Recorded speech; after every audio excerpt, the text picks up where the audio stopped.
चक्रवाती तूफान अम्फान को लेकर एनडीआरएफ के महानिदेशक एसएन प्रधान ने बताया कि यह एक भीषण चक्रवाती तूफान है और इसकी तीव्रता को देखते हुए एनडीआरएफ की 17 टीमें तैयार कर दी गई है, जिसमें पश्चिम बंगाल में 7 और उड़ीसा में 10 टीमें तैनात की गई हैं।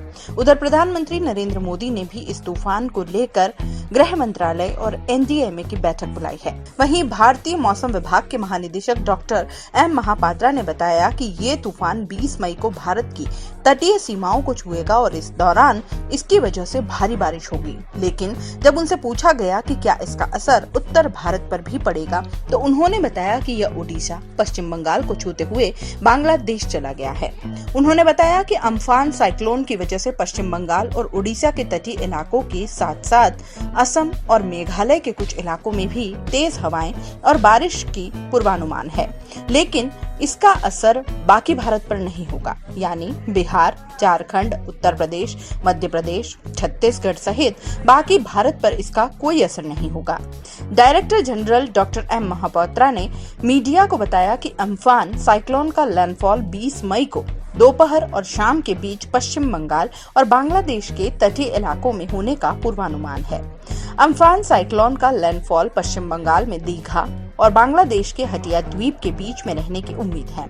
अम्फान साइक्लोन की वजह से पश्चिम बंगाल और उड़ीसा के तटीय इलाकों के साथ साथ असम और मेघालय के कुछ इलाकों में भी तेज हवाएं और भारी बारिश का पूर्वानुमान है।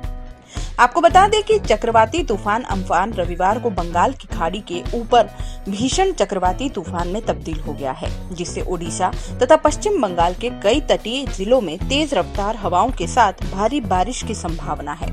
कोलकाता में क्षेत्रीय मौसम विज्ञान केंद्र के निदेशक जी.के. दास ने बताया कि यह तूफान 20 मई की दोपहर और शाम के बीच में बहुत भीषण चक्रवाती तूफान के तौर पर पश्चिम बंगाल में सागर द्वीप समूह और बांग्लादेश के हटिया द्वीप समूह के बीच पश्चिम बंगाल बांग्लादेश तटीय क्षेत्रों से गुजर सकता है।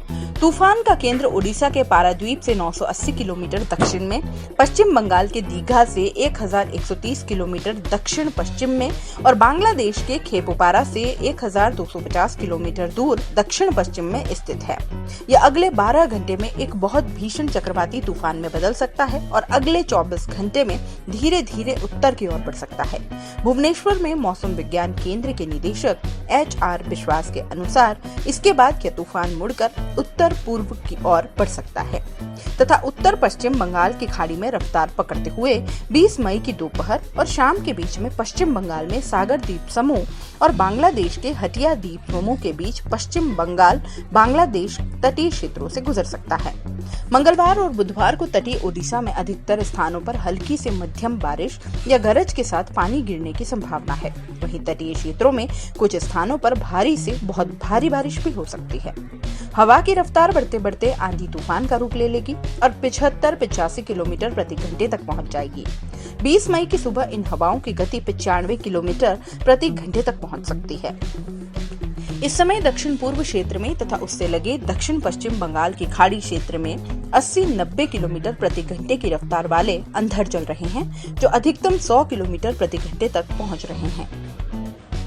सोमवार सुबह ये हवाएं मध्य बंगाल की खाड़ी के दक्षिणी हिस्सों के ऊपर 125 से 135 किलोमीटर प्रति घंटे की रफ्तार पकड़ सकती है और 150 किलोमीटर प्रति घंटे का प्रचंड रूप ले सकती है।